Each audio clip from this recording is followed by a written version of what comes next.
Friends, welcome back to our channel BNH agriculture channel. ముందుగా రైతు మిత్రులందరికీ నమస్కారం. ఆఫ్టర్ దీపావళి తర్వాత ఏమైనా ధరలు పెరిగినాయి అనేది మనం ఇప్పుడు ఈ వీడియోలో చూద్దాం. మనం చెప్పే ధరలు అన్ని ఆఫ్లైన్ మార్కెట్ ధరలు, అన్ని రాష్ట్రాల పత్తి ధరలు తెలుసుకుందాం.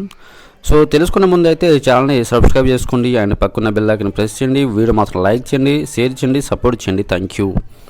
ముందుగా మన గుజరాత్ రాష్ట్రంలో కనిష్ట పత్తి ధర 6,900, క్వింటల్ గరిష్టంగా 7,950 రూపాయలు.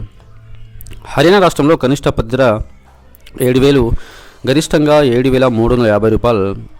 కర్ణాటక రాష్ట్రంలో కనిష్ట పత్తి ధర 6,900 మరియు క్వింటల్ గరిష్టంగా 7,450 రూపాయలు. మధ్యప్రదేశ్ రాష్ట్రంలో కనిష్ట పత్తి ధర 6,000 మరియు క్వింటల్ గరిష్టంగా 7,150.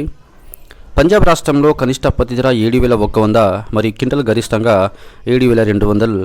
రాజస్థాన్ రాష్ట్రంలో పత్తి ధర 7,000 మరియు క్వింటల్ గరిష్టంగా 7,101 రూపాయి.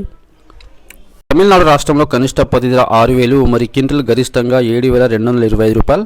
తెలంగాణ రాష్ట్రంలో కనిష్ట పత్తి ధర 6,000 మరియు క్వింటల్ గరిష్టంగా 6,950 రూపాయలు. యూపీ రాష్ట్రంలో కనిష్ట పత్తి ధర 5,000 మరియు క్వింటల్ గరిష్టంగా 7,000 ఉన్నది. అదేవిధంగా ఆంధ్రప్రదేశ్ రాష్ట్రంలో కనిష్ట పత్తి ధర 4,020 రూపాయలు మరియు క్వింటల్ గరిష్టంగా 7,570 రూపాయలు ఉన్నది.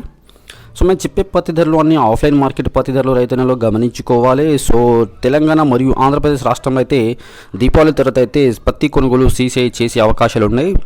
సో ఏదైనా ఇన్ఫర్మేషన్ వస్తే మీకు వీడియో చేస్తాను, వీడియో చేస్తే లైక్ చేయండి. సో రైతుల దయచేసి ఇప్పుడైతే పత్తి ఎవరు అమ్మకండి, ఎందుకంటే సీసీఐలు అమ్ముకుంటేనే మనకు గిట్టుబాటు ధర వస్తుంది. ముందుగా మీరు చేయాల్సింది ఏంటంటే కపాస్ కిసాన్ యాప్లో రిజిస్ట్రేషన్ అవ్వాలి మరియు ఆధార్ కార్డు లింక్ చేసుకోవాలి, మొబైల్ నెంబర్ లింక్ చేయాలి మరియు స్లాట్ బుక్ చేసుకోవాలి. ఆ మొబైల్ నెంబర్ నుంచి అనుసంధానం ఉన్న బ్యాంక్ ఫస్ట్ పాస్ పుస్తకాలు అన్నీ మీరు ఆన్లైన్లో చేస్తేనే మీకు సీసీఐలో పత్తి అమ్ముకునే అవకాశం ఉంది. లేదంటే పత్తి అయితే తీసుకోవాలట సీసీఐలో. సో వీడియో నుంచి లైక్ చేయండి, షేర్ చేయండి, కామెంట్ చేయండి, ఛానల్ని సబ్స్క్రైబ్ చేసుకోండి. Thank you.